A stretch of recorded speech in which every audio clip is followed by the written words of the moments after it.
యేసుక్రీస్తు నామంలో ప్రతిరోజు దేవుని వాగ్దానం అనే కార్యక్రమానికి మిమ్మల్ని అందరినీ ప్రేమతో ఆహ్వానిస్తూ ఉన్నాం. ఎలా ఉన్నారండి? అందరూ బాగున్నారా? దేవుని కృపలో దయలో వర్ధిల్లుతున్నారా? ప్రార్థన చేసుకోండి, నమ్మకంగా ఉండండి. దేవుడు మీ అందరి జీవితాల్లో బలమైన ఆశ్చర్యమైన కార్యాలు జరిగించబోతున్నారు. ఈ ఉదయకాల సమయంలో వస్తున్న వాగ్దానం అనేక మందికి షేర్ చేయండి. అనేక మంది దీవించబడతారు, ఆశీర్వదించబడతారు. ప్రతి ఆదివారం యేసయ్య సన్నిధిలో ఆరాధనలు జరుగుతున్నాయి. ఇప్పటికే వేల మంది స్వస్థత, విడుదల, ఆశీర్వాదం పొందుతున్నారు. మీరు రండి, మీ కుటుంబాలు దీవించబడతాయి, ఆశీర్వదించబడతాయి. ఈ రోజు కూడా అద్భుతమైన వాగ్దానం ప్రవహిస్తున్నారు. రండి, వాగ్దానం చదువుకుందాం. యెషయా గ్రంథము 43వ అధ్యాయము 1వ వచనం. పేరు పెట్టి నేను పిలిచి ఉన్నాను, నీవు నా సొత్తు. హల్లెలూయా. అద్భుతమైన వాగ్దానం ప్రవహిస్తున్నారండి. పేరు పెట్టి నేను పిలిచాను, నీవు నా సొత్తు అని దేవుడు మాట్లాడుతున్నాడు. ఎక్కడ ఉండి వాగ్దానం వింటున్నారు? ఎలాంటి పరిస్థితుల్లో ఉండి వాగ్దానం వింటున్నారు? ప్రభు మీతోనే మాట్లాడుతాను. భయపడొద్దు, ధైర్యంగా ఉండండి. ఎందుకంటే నేను పేరు పెట్టి పిలిచాను, నీవు నా సొత్తు అని ప్రభు మాట్లాడుతుంది. నీవు ఆయన కుమారుడు గనక, ఆయన కుమార్తె గనక నీకు ఏ అవసరం ఉందో, దేని కొరకు నువ్వు చింతిస్తున్నావో, దేని నిమిత్తం కన్నీరు కారుస్తున్నావో సమస్తము ఎరిగిన దేవుడు నీ పక్షాన అద్భుతం చేయటానికి ఇష్టపడుతున్నాడు. నువ్వు ఎవరి సొత్తు అంటే దేవుని సొత్తైన ప్రజలుగా మీరున్నారు. ఎక్కడ ఉన్నా కానీ, ఎలాంటి పరిస్థితుల్లో ఉన్నా కానీ దేవుని ప్రక్కనే ఉన్నాడు.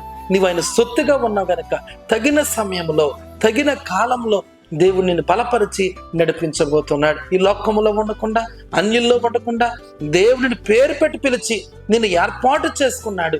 ఆయన కృపతో నేను ఎప్పుడు కూడా బలపరుస్తూ ఉన్నతమైన కార్యాలు నీ పక్షాన జరిగించబోతున్నాడు. ఈ వాగ్దానం వింటున్న మీలో చాలా మంది కష్టాల్లో ఉన్నారు, కన్నీటిలో ఉన్నారు, వేదనలో ఉన్నారు.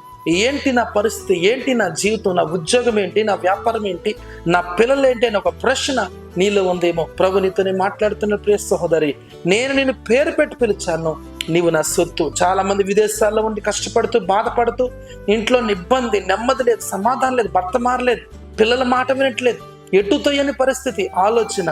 భయపడద్దు, నేను పేరు పెట్టి పిలుస్తున్నాడు. ఈరోజు జక్కయ్యను పేరు పెట్టి పిలిచిన దేవుడు, జక్కయ్యకు, జక్క ఇంటికి రక్షణ ఇచ్చిన దేవుడు, నీ భర్తకు, నీ పిల్లలకు, నీ కుటుంబానికి కూడా రక్షణ ఇవ్వగలిగిన దేవుడు. గొప్ప కార్యం నీ పక్షాన్ని జరిగిస్తాడు. నీ పరిస్థితులను తారుమారులు చేస్తాడు. మునుపటి కంటే కూడా అధికమైన మేలు, అధికమైన గొప్ప కార్యాలు జరిగిస్తాడు. కాబట్టి ఎంతమంది ఉదయకాల సమయంలో ఈ వాగ్దానం విన్నారో, శత్రువుకి మీరు భయపడకండి, అనారోగ్యానికి భయపడకండి, వ్యాధికి మీరు భయపడకండి. దేవుడు మీ పక్షా నుండి గొప్ప కార్యం చేయబోతున్నాడు. మీ జీవితాల్లో మేలు చేయబోతున్నాడు. ఆయన అన్ని విషయాల్లో, అన్ని కోణాల్లో మేలు పొందబోతున్నారు. దేవుడు మీ వెనువెంట ఉండి బలమైన కార్యాలతో నింపబోతున్నాడు. మునుపెన్నడూ చూడని కార్యాలు ఈ ఉదయకాల సమయంలో మీరు చూస్తారు. ఎందుకంటే మీరు దేవుని సొత్తుగా ఉన్నారు. హల్లెలూయా. ప్రార్థన చేసుకుందాం. ప్రభువానికి స్తోత్రం. ఎంతమంది ఉదయకాల సమయంలో వాగ్దానం విన్నారు?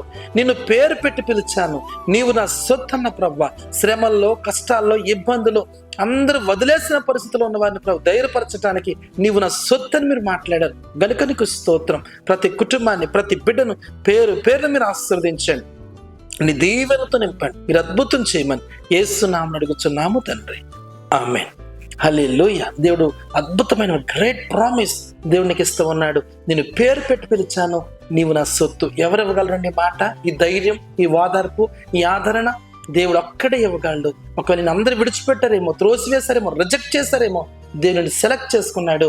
ఆయన అంటున్నాడు, నీవు నా సొత్తు. గనుక దేవుని వాగ్దానం ఎత్తుపట్టి ప్రార్థన చేయండి. దేవుడు మిమ్మల్ని నిండారుగా దీవించును గాక. ఆమేన్. God bless you.